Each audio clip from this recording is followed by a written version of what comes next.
Chapter 1. Understanding Inner Vision. A. The third eye. Your gateway to insight.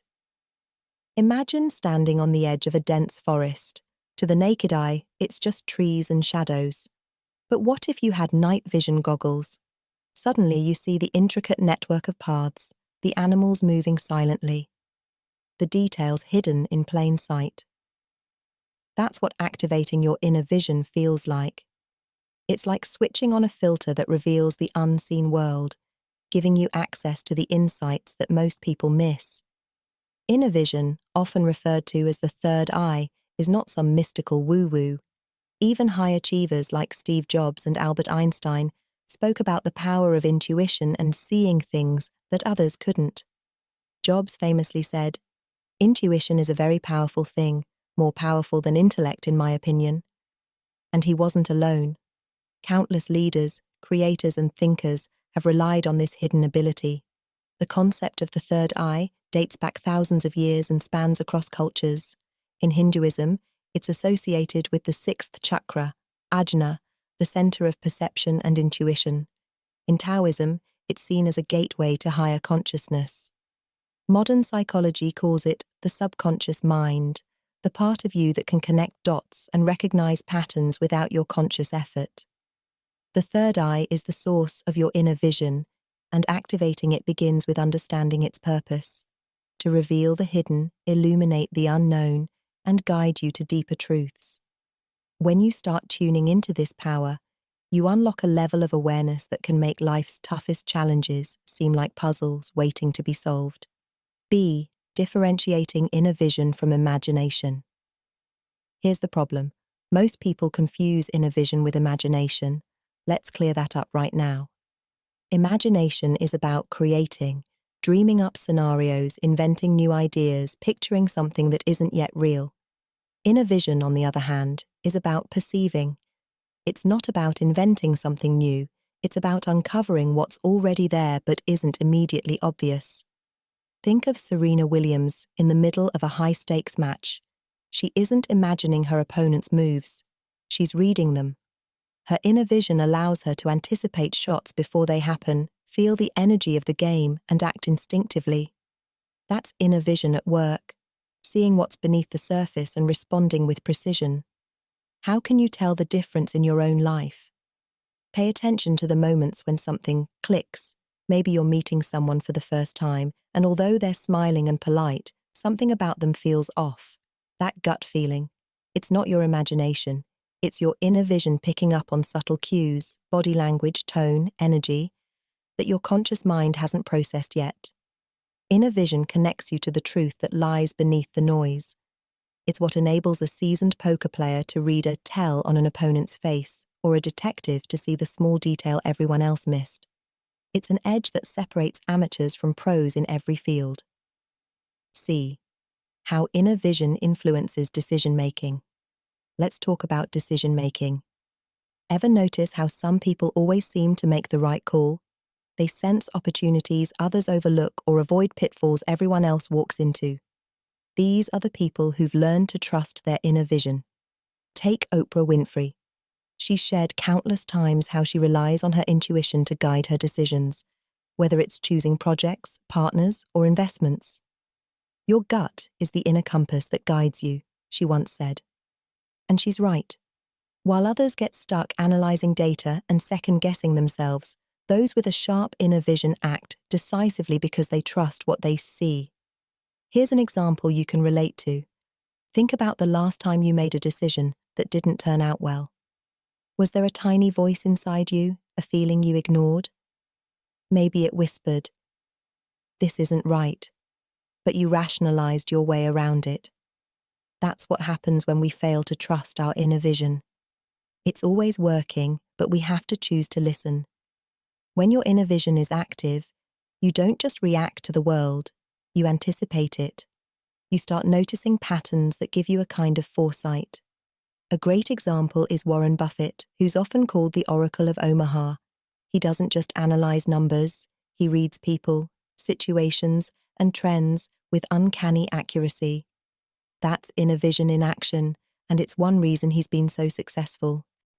Chapter 2. Activating Inner Vision. A. The power of meditation and focus. Your mind is like Times Square on New Year's Eve, constant chatter, flashing lights, and endless distractions. Meditation is your backstage pass to clarity. Start with 10 minutes a day in a quiet place. Close your eyes and focus on your breath. Inhale deeply, hold it for a moment, and exhale slowly. As thoughts pop up, let them pass like clouds drifting by. This simple practice trains your mind to focus and creates a mental clearing where inner vision can emerge. Now let's kick it up a notch.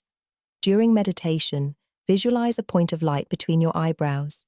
This is your third eye, the seat of intuition in many spiritual traditions.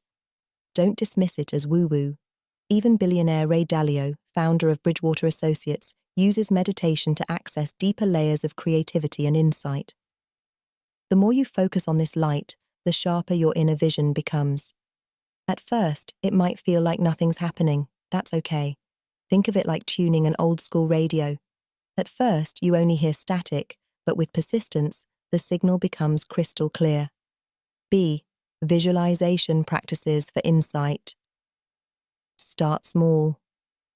Close your eyes and imagine a simple object, like an apple. Don't just picture it. Feel its smooth texture, notice its color, imagine the crunch as you bite into it. This practice strengthens your mind's eye, building your ability to see clearly in your imagination. Once you've nailed the basics, move on to visualizing outcomes. Let's say you're preparing for a big presentation. Close your eyes and vividly imagine yourself walking confidently onto the stage, speaking with clarity and receiving applause. The more detail you include, the more you prime your mind for success. Visualization isn't just about creating mental movies. It's about spotting what others miss. Nikola Tesla, the inventor of alternating current, claimed he could mentally see his inventions in full detail before ever building them. Use this same principle in your daily life. For example, when brainstorming solutions to a problem, close your eyes and visualize multiple outcomes. You'll start to see patterns and possibilities that others overlook. C. Trusting and documenting your intuition. The next time you get a gut feeling, pause, don't dismiss it. Whether it's about a business decision, a relationship, or even a parking spot, take a moment to reflect. Trust it, even if you don't fully understand it yet.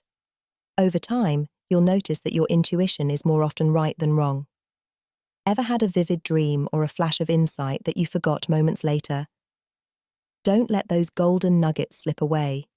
Keep a journal specifically for documenting your intuitive moments. Write down gut feelings, dreams, or sudden ideas that pop into your head. Over weeks and months, you'll start to see patterns that reveal how your inner vision communicates with you. Oprah Winfrey, once again a global media icon, is a firm believer in intuition.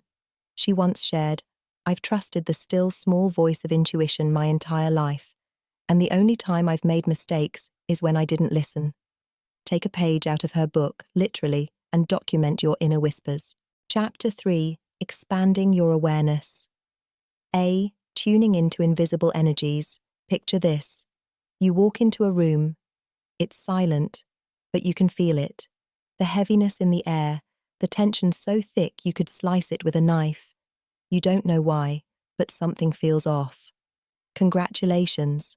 That's your inner vision picking up on invisible energies. Even scientists like Dr. Joe Dispenza, a leader in the field of mind-body connection, argue that energy is everywhere. Dispenza explains that our thoughts, emotions, and even the spaces we occupy emit measurable electromagnetic fields. This isn't woo-woo, it's physics. But how do you actually tap into this energy? Here's a simple exercise. 1. The next time you walk into a new space, pause. 2. Close your eyes. If it's socially acceptable, don't freak people out, and take a deep breath. 3. Ask yourself, does the room feel light or heavy? Is there tension? Calm? With practice, you'll start to notice subtle shifts in your perception. You'll pick up on the vibe before anything is said. And this awareness can be a game changer in everything from business meetings to personal relationships.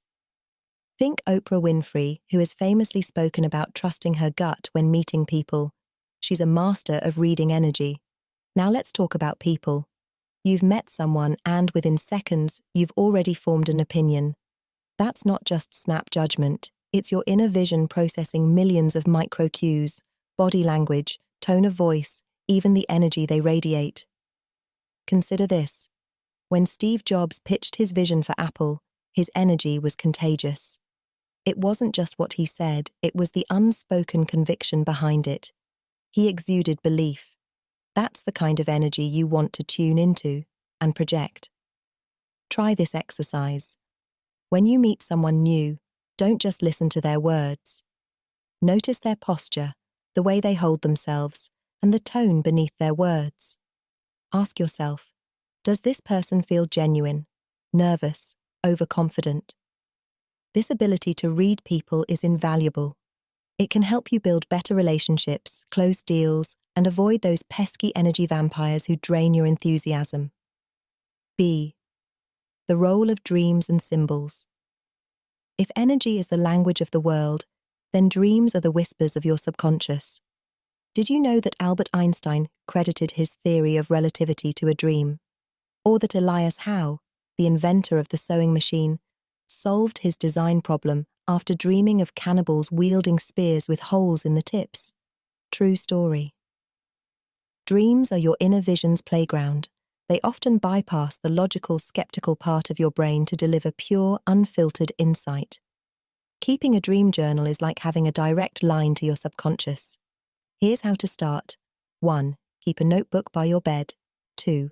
The moment you wake up, jot down anything you remember, colors, feelings, fragments of dialogue. 3. Look for patterns over time. Is there a recurring symbol, a consistent theme?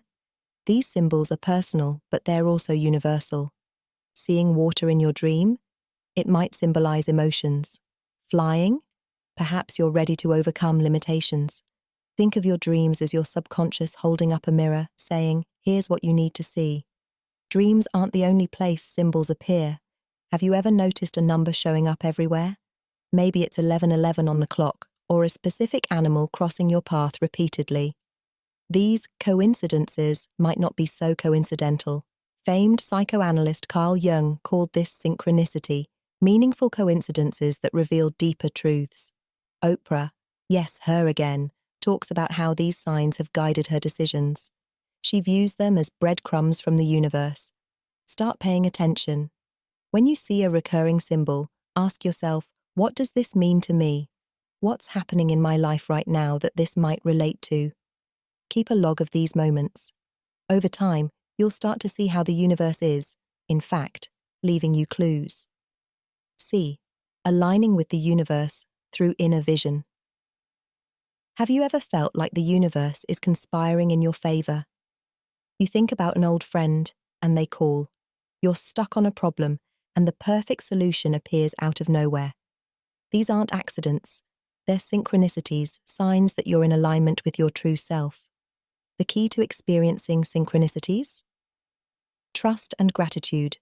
When you start seeing these moments, acknowledge them. Say, thank you, universe. This simple act of gratitude amplifies your connection.